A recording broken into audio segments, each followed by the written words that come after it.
Hello everyone, আসসালামু আলাইকুম and welcome back to my channel. আজকে বগনি মাছ আর বেগুনের ভিন্ন স্বাদের একটা মজাদার রেসিপি করে দেখাবো। আশা করি ভিডিওটি আপনাদের ভালো লাগবে। তো চলুন মূল রেসিপিতে চলে যাওয়া যাক।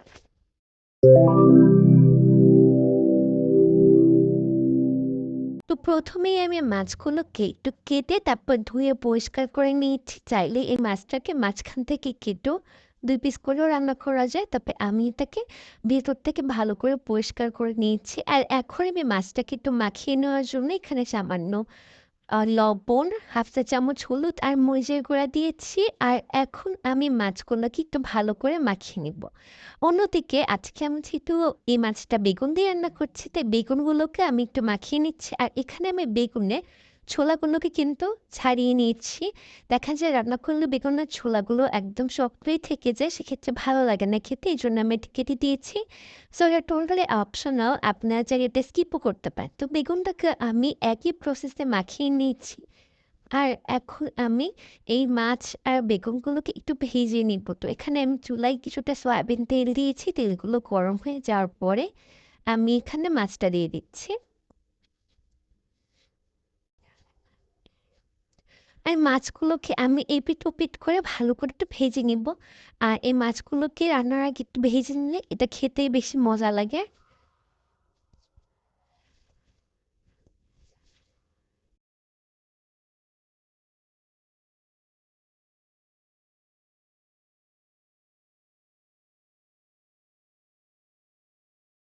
তো এই পর্যায়ে আমার মাছগুলো ভাজা হয়ে গিয়েছে। এখন আমি সেই সেম তেলেই বেগুনগুলোকেও ভেজে নিব। তো এখানে আমি আগে থেকে মাখিয়ে রাখা যে বেগুনগুলো ছিল সেগুলোও দিয়ে দিচ্ছি।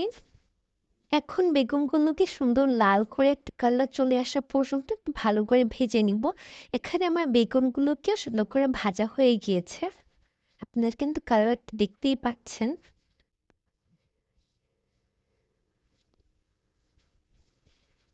তো এই পর্যায়ে এখন আমি অন্য একটা হাঁড়িতে কিছুটা তেল দিয়েছি। আর এখন আমি মাছটা রান্না করে ফেলবো। তো এখানে আমি প্রথমেই পেঁয়াজ বাটা দিচ্ছি। তো এখানে আমি পেঁয়াজ বাটা দিচ্ছি ৩ চা চামচ পরিমাণ। আর এরপরে আমি এটাকে একটু তেলের সাথে মিশিয়ে ভেজে নিব। এখন আমি এখানে দিচ্ছি 1/2 চা চামচ পরিমাণ আদা রসুন বাটা। সব কিছুর কাঁচা গন্ধ চলে যাওয়া পর্যন্ত একটু ভালো করে ভেজে নিব। আর এই পর্যায়ে আমার চুলার হিটটা কিন্তু মিডিয়ামে আছে। এখন এখানে ১ চা চামচ পরিমাণ ধনিয়ার গুঁড়া আর ১ চা চামচ পরিমাণ জিরার গুঁড়া দিয়ে দিচ্ছি। আর তারপরে আমি এই মশলাগুলোকে একটু একসাথে ভালো করে মিশিয়ে নিব। তো এই মসলাটাকে কিছুক্ষণ কষে নিচ্ছে। আর গুঁড়া মসলা কিন্তু খুব দ্রুত পুড়ে যায়, তো এখানে কিছুটা পানি অ্যাড করে দিচ্ছি যাতে মশলাটা পুড়ে না যায়।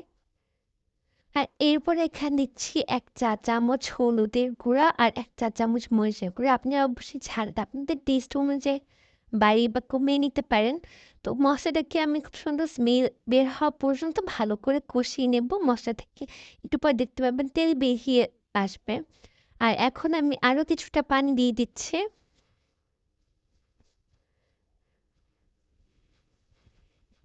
তো এখন এই পর্যায়ে আমার মশলাগুলো কষানো হয়ে গিয়েছে। আর এখন আমি এখানে ঝোলের পানি দিয়ে দিচ্ছি। আমি এখানে একদম গরম পানিটা দিয়েছি। আপনারা ট্রাই করবেন গরম পানিটা দেওয়ার। তো হাতের কাছে না থাকলে ঠান্ডা পানিটাও দিলেও হবে। তো পানিটা ফুটে যাওয়ার পরে এটার মধ্যে আমি আগে থেকে ভেজে রাখা মাছ দিয়ে দিচ্ছি। আর পানিটা ফোটানোর জন্য চুলার হিটটা কিন্তু মিডিয়াম টু হাইয়ে ছিল। পানিটা ফুটে যাওয়ার পর চুলার হিটটা আবার মিডিয়ামে করে দিয়েছি। আর এখন আমি একে একে যে বেগুনগুলো আমি আগে থেকে ভেজে রেখেছিলাম সেগুলো দিয়ে দিচ্ছি।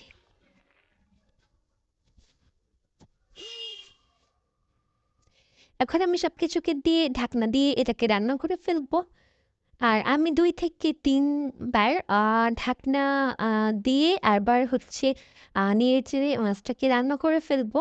সেক্ষেত্রে সময় কম বেশি লাগতে পারে। তো এখানে আমার মাছটা রান্না করা হয়ে গিয়েছে। আর আপনারা কিন্তু কালারটা দেখতেই পাচ্ছেন কত সুন্দর এসেছে। আর এখন আমার রান্নাটা কমপ্লিট হয়ে গিয়েছে। আর এখন আমি নামিয়ে নিচ্ছি। তো তো এই ছিল আমার আজকের recipe. Thanks for watching and subscribe for more creative content.